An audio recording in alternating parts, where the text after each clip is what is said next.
മിന്നികെട്ട് ഭാഗം 21. രചന അവതരണം ദിവ്യരാജ്. അവൾ പറയുന്നതെല്ലാം കേട്ട് തറഞ്ഞു നിൽക്കുകയായിരുന്നു ഇസഹാക്ക്. അപ്പോൾ അവിടേക്ക് ശ്രീനാഥ് വന്നില്ലായിരുന്നെങ്കിൽ അവരെന്നെ പറഞ്ഞു നിർത്തിക്കൊണ്ട് കരയാൻ തുടങ്ങി അമ്മാളു. ഇസഹാക്ക് അവളെ നെഞ്ചിലേക്ക് ചേർത്ത് പൊതിഞ്ഞു പിടിച്ചു. അപ്പോഴും നടുക്കം വിട്ടുമാറിയില്ല അവനിൽ. രാവിലെ കോളേജിൽ ചെന്നപ്പോഴേ ശ്രീനാഥ് എൻ്റെ പിന്നാലെയുണ്ടായിരുന്നു, ഒളിഞ്ഞും തെളിഞ്ഞും. അവൻ ആരാ ഏതാണെന്നൊന്നും എനിക്ക് അറിയാത്തതുകൊണ്ട് ഭയമായിരുന്നു ആദ്യം. ആരോ എൻ്റെ പിന്നാലെ നടക്കുവാന്ന് പറഞ്ഞ് ആനിക്ക് അയാളെ കാട്ടിക്കൊടുത്തു. അവളാ പറഞ്ഞു തന്നത് ഇത് ശ്രീനാഥാണെന്ന്. ശ്രീനാഥിനെ ഓർത്തെടുക്കാൻ പറ്റണുണ്ടോ എന്ന് ചോദിച്ചവൾ. പക്ഷേ കഴിഞ്ഞില്ല. അപ്പോഴാ ഞാൻ ആദ്യമായി കോളേജിൽ വന്നതു മുതലുള്ള കാര്യങ്ങൾ എനിക്ക് പറഞ്ഞു തന്നത്. അപ്പോഴും എൻ്റെ പിന്നാലെയുണ്ടായിരുന്നു അയാൾ. കോളേജിലെ വലിയ റൗഡിയാണെന്നൊക്കെ കേട്ടപ്പോൾ ഭയം തോന്നി. എപ്പോഴൊക്കെയോ ചുറ്റിലും നോക്കുമ്പോഴും അയാളുണ്ടായിരുന്നു എൻ്റെ പിന്നാലെ. അയാളെ പേടിച്ച് ഓഡിറ്റോറിയത്തിൽ നിന്നും പുറത്തേക്ക് പോലും പോയില്ല. പക്ഷേ അയാളാ എന്നെ രക്ഷിച്ചത്. അത് ശ്രീനാഥല്ല അമ്മു, എൻ്റെ ബദ്രിയ, എനിക്ക് പിറക്കാതെ പോയ എൻ്റെ കൂടപ്പിറപ്പ്. എല്ലാം ശ്രദ്ധയോടെ കേട്ടിരുന്ന ഇസഹാക്ക് അത് പറഞ്ഞതും അമ്പരപ്പോടെ അവനെ നോക്കി അമ്മു. പക്ഷേ ആനി പറഞ്ഞത് ശ്രീനാഥെന്നാ. അവൾക്കവനെ അറിയില്ല, ആർക്കും. അവൻ സ്റ്റുഡൻ്റ് ഒന്നുമല്ല. നിനക്ക് വേണ്ടി ഞാൻ അവനെ അവിടെ കൊണ്ടുവന്നത്. അവൻ പറയുന്നത് മനസ്സിലാക്കാനാവാതെ അവനെ തന്നെ ഉറ്റുനോക്കിയവൾ. പക്ഷേ എന്തിനയച്ചായ? അമ്പരപ്പോടെ ചോദിച്ചതും. ഒരുപാട് പറയാനുണ്ടമ്മോ, അതൊക്കെ മറ്റൊരു ദിവസം വിശദമായി പറയാം. ഇപ്പോൾ എൻ്റെ കുഞ്ഞ് റെസ്റ്റ് എടുക്ക്. ഇച്ചായന് ഇച്ചിരി പണി കൂടി ബാക്കിയുണ്ട്. അത് കഴിഞ്ഞ് ഞാൻ ഓടിയെത്തിയേക്കാം. അവനത് പറയവേ അവൻ്റെ കയ്യിൽ അവളുടെ കൈ മുറുകെ പിടിച്ചു. വേണ്ട, എനിക്ക് പേടിയാ. ഇവിടെ ഞാൻ ഒറ്റയ്ക്കാ. പോവല്ലേ ഇച്ചായ. കരച്ചിലൂടെ പറഞ്ഞുകൊണ്ട് വീണ്ടും അവനെ മുറുകെ പുണർന്നു. അവളുടെ അവസ്ഥ കണ്ടതും ഉള്ളൊന്ന് പിടഞ്ഞു ഇസഹാക്കിന്. അവൾ നല്ലോണം പേടിച്ചിട്ടുണ്ടെന്ന് അവന് മനസ്സിലായി. ഇല്ലടാ, പോവുന്നില്ല. അമ്മൂട്ടി കിടന്നോ. അവളെ പതിയെ ബെഡിലേക്ക് കിടത്തി. അവളുടെ തൊട്ടടുത്തായി ഇരുന്നു കൊണ്ട് നെറുകിൽ തലോടിക്കൊണ്ടിരുന്നു. അവനെ കണ്ട് എപ്പോഴോ അവൾ ഉറങ്ങിയതും പതിയെ എഴുന്നേറ്റ് മുന്നോട്ട് നടക്കാൻ തുടങ്ങി. പക്ഷേ അപ്പോഴും അവൻ്റെ കയ്യിലെ അവളുടെ പിടി വിട്ടിട്ടില്ലായിരുന്നു. പതിയെ കൈമാറ്റി പുഞ്ചിരിയോടെ നെറുകിൽ ചുംബിച്ചുകൊണ്ട് പുറത്തേക്ക് നടന്നു. പുറത്ത് എബിയും ബദ്രിയും അവനെ കാത്തു നിൽപ്പുണ്ടായിരുന്നു. പിന്നെ വൈകിയില്ല. മൂന്നാളും കൂടി ആ 4 പേരെ പൂട്ടിയിട്ടിരിക്കുന്ന ഗോഡൗണിലേക്ക് പോയി. അവരോട് എത്ര ചോദിച്ചിട്ടും ഒരക്ഷരം പോലും ഉരിയാടാത്തത് ഭ്രാന്ത് പിടിപ്പിച്ചു ഇസഹാക്കിനെ. ഓരോരുത്തരെയും അവൻ രൂക്ഷമായി നോക്കി. ഭയം നിറഞ്ഞു അവന്മാരുടെ കണ്ണുകളിൽ. അവർക്ക് മുന്നിലായി വന്നു നിന്നു ഇസഹാക്ക്. 3 പേരെയും മാറി മാറി നോക്കി. എനിക്ക് നിങ്ങളുമായി യാതൊരു ശത്രുതയുമില്ല. എന്തിനേറെ, നിങ്ങളെ അറിയുക പോലുമില്ല. എന്നിട്ടും എൻ്റെ പേരിൽ എൻ്റെ പെണ്ണിനെ ദ്രോഹിക്കാൻ ശ്രമിച്ചെങ്കിൽ അത് മറ്റാർക്കോ വേണ്ടിയാവും. അത് ഉറപ്പ്. വന്യത നിറഞ്ഞു അവൻ്റെ കണ്ണുകളിൽ. 3 നിമിഷം, 3 നിമിഷം തരും നിങ്ങൾക്ക്. അതിനുള്ളിൽ എനിക്കറിയേണ്ടത് പറഞ്ഞാൽ ജീവനോടെ നിനക്കൊക്കെ ഇവിടെ നിന്ന് പോകാം. അല്ലെങ്കിൽ ശവമായിരിക്കും പുറത്തേക്ക് പോകുന്നത്. പറയുന്നതിനൊപ്പം മൊബൈൽ ഫോണിൽ ടൈമർ ഓൺ ചെയ്തു വെച്ചു. ഈ നേരമെല്ലാം അവൻ്റെ മനസ്സിൽ കരഞ്ഞ മുഖത്തോടെ കേഴുന്ന പെണ്ണ് മാത്രം നിറഞ്ഞു നിന്നു. നിമിഷങ്ങൾക്ക് ശേഷം ഫോൺ 3 ആയെന്നുള്ള ടൈമർ ബീപ്പ് കേട്ടു. പക്ഷേ അവന്മാർ ഒരക്ഷരം മിണ്ടിയില്ല. ഉടനെ ഇസഹാക്ക് ബദ്രിയെ നോക്കി പുറത്തേക്ക് പാഞ്ഞു പോകുന്നത് കണ്ടു. ഒരല്പം കഴിഞ്ഞതും കയ്യിൽ ഒരു ഡ്രില്ലിംഗ് മെഷീനുമായി വന്നു. വേഗത്തിൽ അത് ഓണാക്കി. ഭയവും പരവേശവും 3 പേരുടെ മുഖത്തും തെളിഞ്ഞു. മെഷീനിൽ നിന്ന് പുറപ്പെടുന്ന കാതു തുളയ്ക്കുന്ന ശബ്ദം കേട്ട് എല്ലാവരും മുഖം ചുളിച്ചു. ഇസഹാക്ക് ഡ്രില്ലറുമായി ഒന്നാമൻ്റെ അടുത്തേക്ക് ചെന്നു. വെപ്രാളത്തോടെ അവനെ നോക്കി അയാൾ. ഞാൻ പറയാം, മൈക്കിൾ സാറിൻ്റെ മകൾ എസ്തേർ മൈക്കിൾ. അത് കേട്ടതും ഇസഹാക്കിൻ്റെ മുഖത്ത് വന്യത മാറി അമ്പരപ്പ് നിറഞ്ഞു. എന്തിന്? ഇടർച്ചയോടെ ചോദിച്ചവൻ. അതൊന്നും ഞങ്ങൾക്കറിയില്ല സാറേ. അവളുടെ ഫോട്ടോയും കുറേ കാശും തന്നു. അവളുടെ ജീവൻ എടുക്കാതെ മാനം മാത്രം കവർന്ന് അത് വീഡിയോയിൽ പകർത്തണം, അതായിരുന്നു ജോലി. അവനത് പറഞ്ഞു തീർന്നതും കലിയോടെ കൈമുഷ്ടി ചുരുട്ടി അവനെ പ്രഹരിച്ചു ഇസഹാക്ക്. ബദ്രി, നിന്റെ പിള്ളാരോട് പറയ്, ഇനി ഇവനൊക്കെ ഒരു പെണ്ണിനെയും തൊടാൻ മുതിരരുതെന്ന്. ഞാൻ പറഞ്ഞതെന്താന്ന് നിനക്ക് മനസ്സിലായോ? അതേ എന്നുള്ള അർത്ഥത്തിൽ തലയാട്ടി അവൻ. എൻ്റെ പെണ്ണിൻ്റെ മേലിൽ നിൻ്റെയൊക്കെ ശ്വാസം പതിച്ചതിനാ ഈ ശിക്ഷ. ഓർത്തോ. പെണ്ണിനെ കാണുന്നേരം ഇനി ഇവന്മാരിൽ ഭയമല്ലാതെ മറ്റു ചിന്തകൾ ഉണ്ടാവരുത്. വന്യഭാവത്തോടെ വീണ്ടും തുടർന്നവൻ. അമ്മുവിൻ്റെ ശരീരം നോവിച്ച ഇവൻ്റെയൊക്കെ കൈകൾ ഇനി ഉയരരുത് പറഞ്ഞുകൊണ്ട് പുറത്തേക്ക് നടന്നു. കൂടെ എബിയും. ഗോഡൗണിൽ വീണ്ടും ആ 4 പേരുടെയും ഒച്ച ഉയർന്നു കേട്ടുകൊണ്ടേയിരുന്നു. ഇസഹാക്കിന്റെ car Michael groups of companies എന്ന ബോർഡ് വെച്ച ബഹുനില കെട്ടിടത്തിലേക്ക് ചീറിപ്പാഞ്ഞു കയറി. അതിൽ നിന്നിറങ്ങിയതും അത്യധികം കോപത്തോടെ അകത്തേക്ക് പാഞ്ഞു പോയവൻ നേരെ എസ്തേറിന്റെ ക്യാബിനിലേക്കാണ് പോയത്. അപ്രതീക്ഷിതമായി ഇസഹാക്ക് ക്യാബിനിലേക്ക് വരുന്ന കണ്ടതും നടുങ്ങിപ്പോയവൾ അത്യധികം കോപത്തോടെ അവൾക്ക് നേരെ കസേരയിട്ടിരുന്നു കൊണ്ട് അവളെ രൂക്ഷമായി നോക്കി. ആദ്യമായാണ് ഇസഹാക്കിനെ ഇത്രയും ദേഷ്യത്തോടെ കാണുന്നത്. സത്യങ്ങൾ അവൻ അറിഞ്ഞു കാണുമോ എന്ന ഭയം വന്ന് മൂടിയതും അടിമുടി വിറകൊണ്ടവൾ. ജോൺ, എന്താ ഇവിടെ? അതും ഈ നേരത്ത്? ഉള്ളിലെ ഭയം പുറത്തേക്ക് വരാതെ ചോദിച്ചവൾ. നിനക്കറിയില്ല അല്ലേടി പൊന്ന മോളെ, ഞാനിവിടെ എന്തിനാ വന്നതെന്ന്? കോപത്തോടെ പല്ല് ഞെരിച്ചുകൊണ്ട് ചോദിച്ചതും തരിച്ചിരുന്നു പോയവൾ. എനിക്ക് മനസ്സിലായില്ല. അഭിനയം തുടങ്ങിയതും കോപത്തോടെ ചാടി എഴുന്നേറ്റു ഇസഹാക്ക്. പൊന്ന മോളെ, എനിക്കൊന്നറിഞ്ഞാൽ മതി. എന്തിനു വേണ്ടിയാ നീ എൻ്റെ അമ്മുവിനെ ദ്രോഹിക്കാൻ നോക്കിയതെന്ന്? നിനക്ക് ഭ്രാന്താണോ ജോൺ? ഞാൻ എന്തിനാ അവളെ?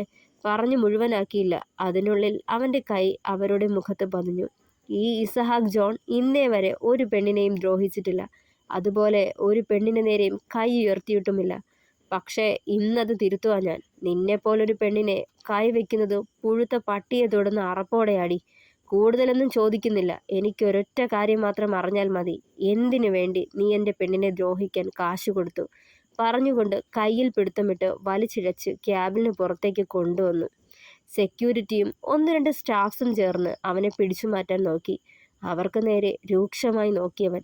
തടയരുത്. തടഞ്ഞാൽ നീയൊക്കെ പിന്നെ ജീവനോടെ ഉണ്ടാവില്ല. ഇത് ഇവൾ ചെയ്ത തെറ്റിനുള്ള ശിക്ഷയാ.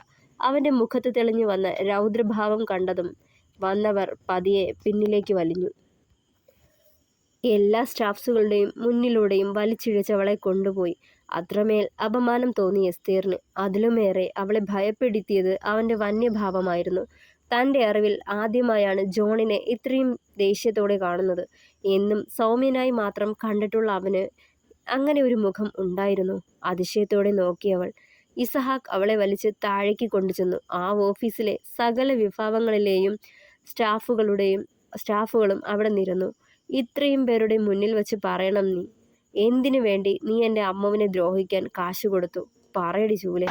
അലറിക്കൊണ്ട് അടുത്ത് കിടന്ന് ചെയറെടുത്ത് അവൾക്ക് നേരെ ഓങ്ങി. ശ്വാസം അടക്കി പിടിച്ചു നിന്നു ചുറ്റുമുള്ളവർ. പറയ്, എന്തിനു വേണ്ടി? വീണ്ടും അലറിയവൻ. ഇനി പറയാതിരുന്നാൽ തനിക്ക് ദോഷമെന്ന് തോന്നിയതും പറയാൻ തുടങ്ങി. ഇസഹാക്ക് ജോൺ എന്ന നിനക്ക് വേണ്ടി. ജോൺ, എൻ്റെ പ്രണയം നിന്നോട് പറഞ്ഞപ്പോൾ നീ നിസാരം പോലെ വലിച്ചെറിഞ്ഞപ്പോൾ തകർന്നതാടാ ഞാൻ. എന്നിട്ട് എൻ്റെ സ്ഥാനം നീ അവൾക്ക് കൊടുത്തപ്പോൾ പകയായിരുന്നു എനിക്ക് അവളോട്. നീ അവളോട് കൂടുതൽ അടുക്കുവാണെന്നറിഞ്ഞപ്പോൾ ഭ്രാന്ത് പിടിച്ചു. അവളെ നിന്നിൽ നിന്നും അകറ്റണമെന്ന് മാത്രം കരുതി. അവനൊക്കെ ചേർന്ന് നശിപ്പിച്ചാൽ അവളെ നീ കൈയൊഴിയുമെന്ന് ഞാൻ വ്യാമോഹിച്ചു. കുറ്റസമ്മതം നടത്തുന്നവളെ അറപ്പോടെ എല്ലാവരും നോക്കി. മതി, ബാക്കി നീ പറയേണ്ടടുത്ത് പറഞ്ഞാൽ മതി. അവളെ തടഞ്ഞതും അമ്പരന്നവൾ ഇസഹാക്കിനെ നോക്കി. ഈ സമയം ഒരു പോലീസ് ജീപ്പ് അവിടേക്ക് വന്നു നിന്നു. അതിൽ നിന്നിറങ്ങി വരുന്ന വനിതാ പോലീസുകാരെ കണ്ടതും എസ്തേർ നടുങ്ങി. നിനക്ക് ഞാൻ തന്നത് വളരെ കുറഞ്ഞു പോയെന്നറിയാം. ബാക്കി ഇവർ തന്നോളും, പലിശ സഹിതം. പെണ്ണാണോടി നീ? മറ്റൊരു പെണ്ണിൻ്റെ ജീവിതം നശിപ്പിക്കാൻ വേണ്ടി കാശ് കൊടുത്ത നിന്നേക്കാൾ വിലയുണ്ടടി. വിഷപ്പാറ്റാൻ ശരീരം വിൽക്കുന്ന സ്ത്രീകൾക്ക് വെറുപ്പാടി എനിക്ക് നിന്നെ. അറപ്പ്. പുച്ഛത്തോടെ അവളെ നോക്കി ഇസഹാക്ക്. പക്ഷേ അവളുടെ കണ്ണുകളിൽ കുറ്റബോധമല്ല, അത്രയും പേരുടെ മുന്നിൽ വെച്ച് തന്നെ അപമാനിച്ചവനോടുള്ള പകയായിരുന്നു ആളിക്കത്തിയത്. വനിതാ പോലീസുകാർ വിലങ്ങ് വെച്ച് അവളെ കൊണ്ടുപോകുന്നതും നോക്കി നിന്നു ഇസഹാക്ക്. എല്ലാം കഴിഞ്ഞ് തിരികെ ഹോസ്പിറ്റലിൽ എത്തുമ്പോൾ അമ്മാൾ ഉണർന്നിരുന്നു. ഇസഹാക്കിനെ കണ്ടതും പെണ്ണിൻ്റെ മുഖം വീർത്തു. അത് കണ്ടതും ചെറുചിരിയോടെ ഇസഹാക്ക് അവളുടെ അടുത്തേക്ക് നടന്നു. അമ്മു, പിണക്കമാണോ പൊന്നെ? അവളുടെ കവളിൽ കൈ ചേർത്ത് കൊണ്ട് ചോദിച്ചു. വേണ്ട, എന്നെ തൊടണ്ട. എന്നോട് മിണ്ടുകയും വേണ്ട. ഞാൻ പറഞ്ഞതല്ലേ എന്നെ ഒറ്റയ്ക്കാക്കി പോവരുത്, എനിക്ക് പേടിയാന്ന്. എന്നിട്ട് എന്നെ തനിച്ച് വിട്ടില്ലേ? ഞാൻ മിണ്ടില്ല ജോച്ചായനോട്. പദം പറഞ്ഞ് കരയാൻ തുടങ്ങി. ഹ, വിട്ടേക്ക് പൊന്നെ. ഈ ചയൻ മനഃപൂർവ്വം വിട്ടേച്ച് പോകുമെന്ന് തോന്നുന്നുണ്ടോ നിനക്ക്? അത്രയ്ക്ക് എമർജൻസി ആയോണ്ടല്ലേ. ക്ഷമിച്ചേക്ക്. ചിരിയോടെ പറഞ്ഞുകൊണ്ട് അവളെ ചേർത്ത് പിടിച്ചു നെറുകിൽ ചുണ്ടുകൾ ചേർത്തു. അതെ, ഇതൊരു ഹോസ്പിറ്റലാണ്, അല്ലാതെ വീടല്ല കേട്ടോ. ഡോക്ടർ ടീന അവിടേക്ക് വന്നു ചിരിയോടെ. ഇസഹാക്ക് വേഗം അമ്മാളുവിനെ കട്ടിലിലേക്ക് കിടത്തി ചമ്മലോടെ ടീനയെ നോക്കി. ചമ്മണ്ട, ഉടനെ റൂമിലേക്ക് ഷിഫ്റ്റ് ചെയ്യാം. നാളെ രാവിലെ തന്നെ വീട്ടിലേക്ക് പോവാം. അത് കേട്ടതും ചിരിയോടെ ഇസഹാക്ക് അമ്മുവിനെ നോക്കി. അവളും ഒന്ന് പുഞ്ചിരിച്ചു. ജോൺ, എനിക്ക് തന്നോട് കുറച്ച് സംസാരിക്കാനുണ്ട്. ഉടനെ താൻ എൻ്റെ ക്യാബിനിലേക്ക് വന്നേക്കണേ. ടീന അത് പറയുമ്പോൾ ഭീതി നിറഞ്ഞു അവനിൽ. ചെക്ക് ചെയ്ത ശേഷം ടീന പുറത്തേക്കിറങ്ങിയതും കണ്ടു എഡ്ഡിയെ. ഒരു കാലത്ത് പ്രണയാഭ്യർത്ഥനയുമായി തൻ്റെ പിന്നാലെ വന്നവൻ. അന്ന് ഇസഹാക്ക് ജോൺ തൻ്റെ മനസ്സിൽ കയറിപ്പറ്റിയത് കാരണം താൻ എഡ്ഡിയെ തന്നെ തഴഞ്ഞു. പക്ഷേ തന്നിലുമേറെ കാലം മുന്നേ ഇസഹാക്കിൻ്റെ മനസ്സിൽ മറ്റൊരു പെൺകുട്ടിയാണെന്ന് അറിഞ്ഞപ്പോൾ ഒരുപാട് വേദന തോന്നി. പിന്നെ പഠനത്തിൽ ശ്രദ്ധ കൊടുത്ത് ആ ദുഃഖത്തിൽ നിന്നും കരകയറി. ഓർത്തുകൊണ്ട് എഡ്ഡിയെ നോക്കിയൊന്ന് പുഞ്ചിരിച്ചു. അതേ പുഞ്ചിരി അവൻ തിരിച്ചു നൽകിയിരുന്നപ്പോൾ ഒന്ന് തലയാട്ടിക്കൊണ്ട് അവൾ മുന്നോട്ട് നടന്നു, മറ്റൊന്നും പറയാതെ. അമ്മു, ഞാനൊന്ന് ഡോക്ടറെ കണ്ടേച്ചും വരാം. അതുവരെ എൻ്റെ കൊച്ചു കിടന്നു. അവളുടെ നെറുകിൽ തലോടിക്കൊണ്ട് പറഞ്ഞു ഇസഹാക്ക്. വേണ്ട, ഞാൻ വിടില്ല. എനിക്ക് പേടിയാ. അവൻ്റെ കയ്യിൽ മുറുകെ പിടിച്ചവൾ. ഈ പെണ്ണ്. നെറ്റിയൊഴിഞ്ഞുകൊണ്ട് അവളെ നോക്കി ഇസഹാക്ക്. ആനയെ എവിടേക്ക് പറഞ്ഞു വിടാം. ഞാൻ വരുന്നത് വരെ അവൾ ഇവിടെ കാണും. അതുപോരെ? പോരാ. ഇച്ചായൻ എന്നെ വിട്ടേച്ച് എങ്ങും പോവണ്ട. അവൻ്റെ തോളിൽ ചാഞ്ഞു പെണ്ണ് കുഞ്ഞി പിള്ളേരെ കൂട്ടി ചിണുങ്ങിക്കൊണ്ട്. പല നേരങ്ങളിലും നല്ലൊരു ഭർത്താവെന്നതിലുപരി ഇസഹാക്ക് അവൾക്ക് നല്ലൊരു കളിക്കൂട്ടുകാരനായും കാമുകനായും പിതാവായും ഒക്കെ മാറി. അവനെന്ന തണലിൽ കുറുകിച്ചേരാൻ കൊതിച്ചുകൊണ്ട് ഇരുന്നു അവൾ പൂർണ്ണമായും. അമ്മു ഒന്ന് മയങ്ങിയതും ഇസഹാക്ക് നേരെ ടീനയുടെ ക്യാബിനിലേക്ക് ചെന്നു. തെല്ലൊരു പരിഭ്രമത്തോടെയാണ് അവൻ അവിടേക്ക് ചെന്നത്. ടീന, എന്താ ഇവിടേക്ക് വരാൻ പറഞ്ഞത്? ടീനയോട് അത് ചോദിക്കവേ ഹൃദയമിടിപ്പ് വർദ്ധിച്ചു വരുന്നുണ്ടായിരുന്നു അവന്. ടെൻഷൻ ആവണ്ട ജോൺ. അമ്മാളുവിൻ്റെ കാര്യം പറയാനാ ഞാൻ തന്നെ ഇവിടേക്ക് വിളിപ്പിച്ചത്. അത് പറയവേ അവളിൽ നിന്നും കണ്ണെടുത്തില്ല ഇസഹാക്ക്. ഏതൊരു പെൺകുട്ടിയും ഭയപ്പെടുന്ന ഒരു സംഭവമാ അമ്മാളുവിൽ നിന്ന് അഭിമുഖീകരിക്കേണ്ടി വന്നത്. അതിൻ്റെ ഷോക്കിൽ നിന്നവൾ പൂർണ്ണമായും റിക്കവർ ആയിട്ടില്ല. അമ്മാള് പൊതുവെ മെൻ്റലി അൺസ്റ്റേബിളാണ്. അതിൻ്റെ കൂടെ ഇതുകൂടി ആയപ്പോഴേക്കും ആകെ തകർന്നു പോയിരിക്കുക. അറിയാലോ, നടന്നത് ഒരു റേപ്പ് അറ്റംപ്റ്റ് ആണ്. എല്ലാം ശ്രദ്ധയോടെ കേട്ടിരുന്നപ്പോഴും കണ്ണുകൾ നിറഞ്ഞു ഇസഹാക്കിൻ്റെ. ഞാൻ പറഞ്ഞു വരുന്നത്, കുറച്ചുനാൾ അവളെ ഒന്ന് ശ്രദ്ധിച്ചോണം. എല്ലാത്തിനും ഭയവും വെപ്രാളവും ഒക്കെ കാണിക്കുന്നുണ്ടവൾ. കുറച്ചു മുന്നേ തന്നെ കാണാതെ ഭയന്ന് അലറി വിളിച്ചുകൊണ്ടാ എണീറ്റതെന്ന് ഡ്യൂട്ടി നേഴ്സ് പറയുകയുണ്ടായി.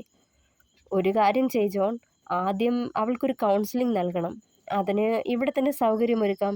അത് കഴിഞ്ഞ് കുറച്ചു നാളത്തേക്ക് അവളെയും കൊണ്ട് മറ്റെവിടേക്കെങ്കിലും ഒന്ന് മാറി നിൽക്കുന്നതാ നല്ലത്.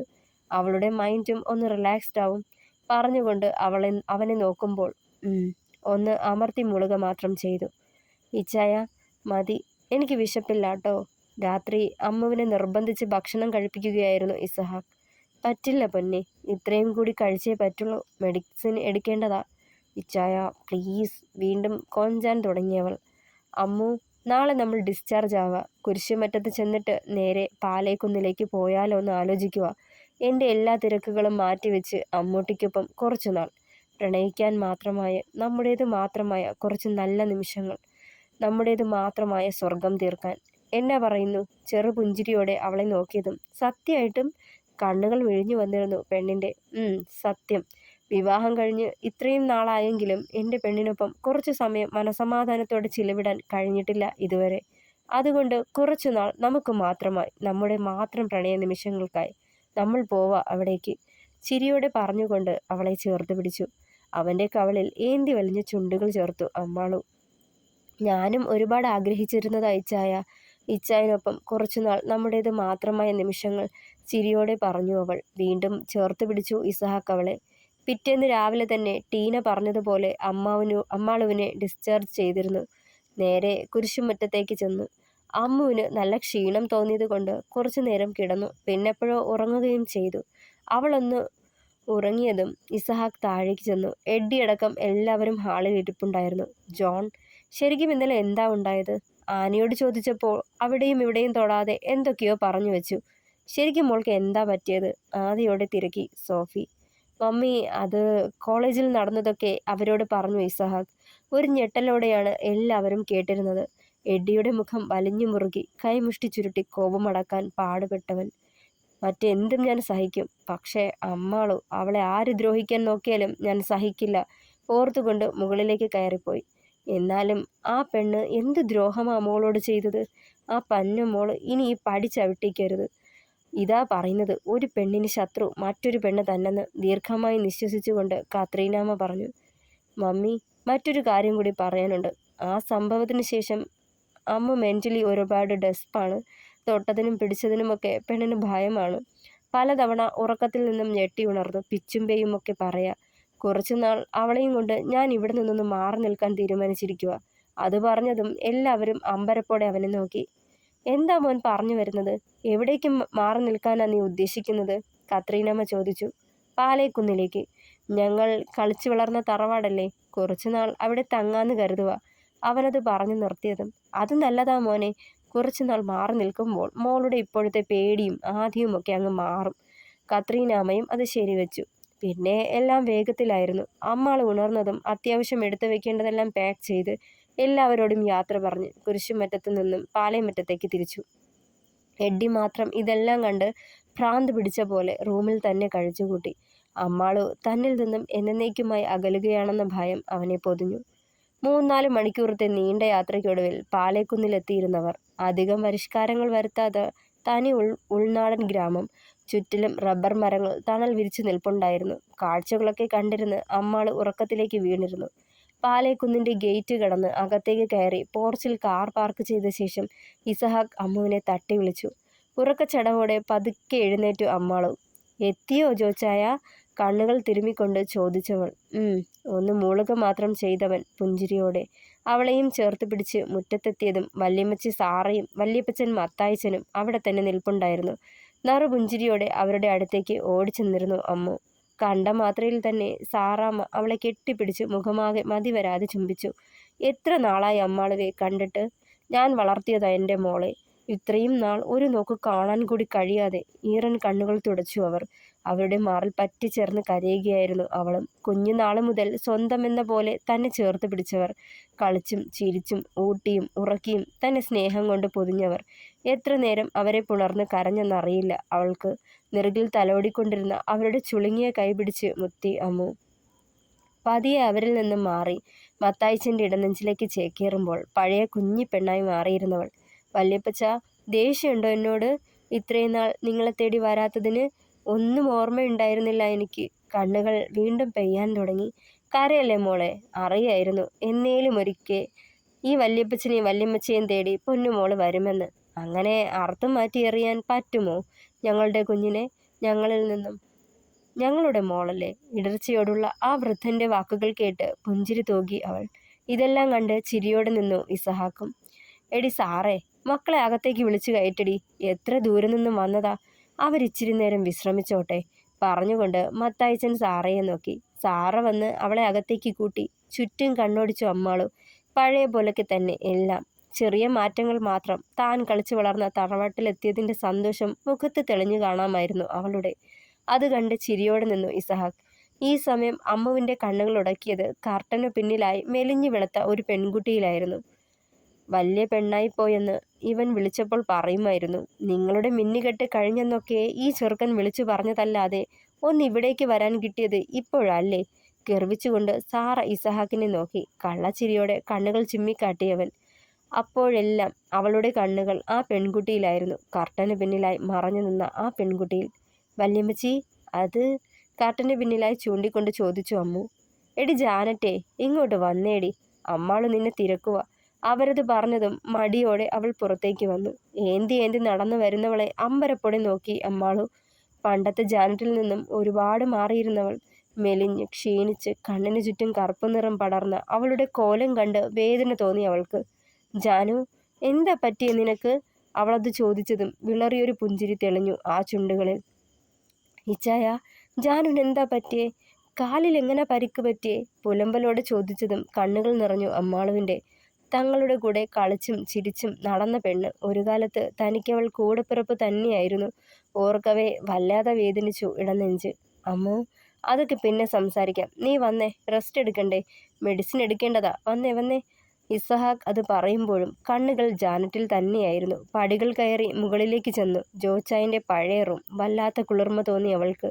അപ്പോഴും ജാനറ്റിന് എന്ത് പറ്റിയെന്നതറിയാൻ വെമ്പൽ കൊണ്ടു മനസ്സ്. ജനാലയിലൂടെ പുറത്തേക്ക് നോക്കി. പുറത്തെ ജാതിക്കാത്തോട്ടവും ആ തണലും കണ്ണുകൾക്ക് മനസ്സിനും കുളിർമയേകി.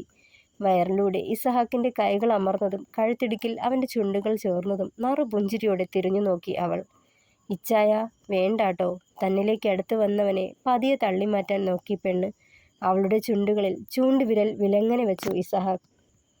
വേണ്ടെന്നൊരു വാക്കിനെ കുറച്ചു നാളത്തേക്ക് മിണ്ടിയാൽ താക്കീതുപോലെ പറഞ്ഞുകൊണ്ട് അവളിലേക്ക് മുഖമടുപ്പിച്ചു. മുഖത്തും കവളുകളിലും ചെഞ്ചുണ്ടുകളിലും ചുംബിച്ചുകൊണ്ടിരുന്നു. ഇടയ്ക്കെപ്പോഴോ അവൻ്റെ ദന്തമനകൾ അവളുടെ ഉണ്ടക്കവളിലമർന്നതും ഇച്ചായ കൂർമ്പോടെ കൂർപ്പിച്ചു നോക്കി. അതെ, ഞാൻ കുറച്ചു മുന്നേ പറഞ്ഞതേയുള്ളൂ എന്നെ തടയരുതെന്ന്. ഇനിയുള്ള ദിവസങ്ങൾ ഇങ്ങനെയൊക്കെ തന്നെയായിരിക്കും. എനിക്കിനി ഒരൊറ്റ ജോലിയേ ഉള്ളൂ, അത് നിന്നെ പ്രണയിക്കുക, അതുമാത്രം. ഇച്ചായൻ്റെ പ്രണയാഗ്നിയിൽ കത്തിജ്വലിക്കാൻ തയ്യാറായിക്കോ എൻ്റെ പെണ്ണ്. കാതിലായി പറഞ്ഞുകൊണ്ട് പല്ലുകൾ അഴുത്തിയതും ഇതുവരെ ഇല്ലാത്തൊരു വിറയൽ അവളെ പൊതിഞ്ഞു. പിടപ്പോടെ അവനെ മുഖമുയർത്തി നോക്കിയതും വലിച്ചു നെഞ്ചിലേക്കിട്ടിരുന്നു. അണിവയറിൽ അവൻ്റെ കൈകൾ പരതിയതും അവളത് തടഞ്ഞു. കൂർപ്പിച്ചൊന്നു നോക്കിക്കൊണ്ട് വയറിൽ പിച്ചി ഇസഹാക്ക്. ഇച്ചായ, നോവിക്കല്ലേ. അവനെ കൂർപ്പിച്ചു നോക്കി അവളും. നോവിച്ചില്ലല്ലോ പൊന്നെ, നോവിക്കാൻ പോണതല്ലേയുള്ളൂ. കള്ളച്ചിരിയോടെ അടക്കം പറഞ്ഞുകൊണ്ട് അവളെ നോക്കി വശ്യതയായിരുന്നു ആ മിഴികളിൽ അന്നേരം. തുടരും. പ്രിയപ്പെട്ടവരെ, കഥ ഇഷ്ടമായാൽ സപ്പോർട്ട് ചെയ്യുക, ലൈക്ക് ചെയ്യുക, ഷെയർ ചെയ്യുക, സബ്സ്ക്രൈബ് ചെയ്യുക, ഹൈപ്പ് ചെയ്യുക. Thank you.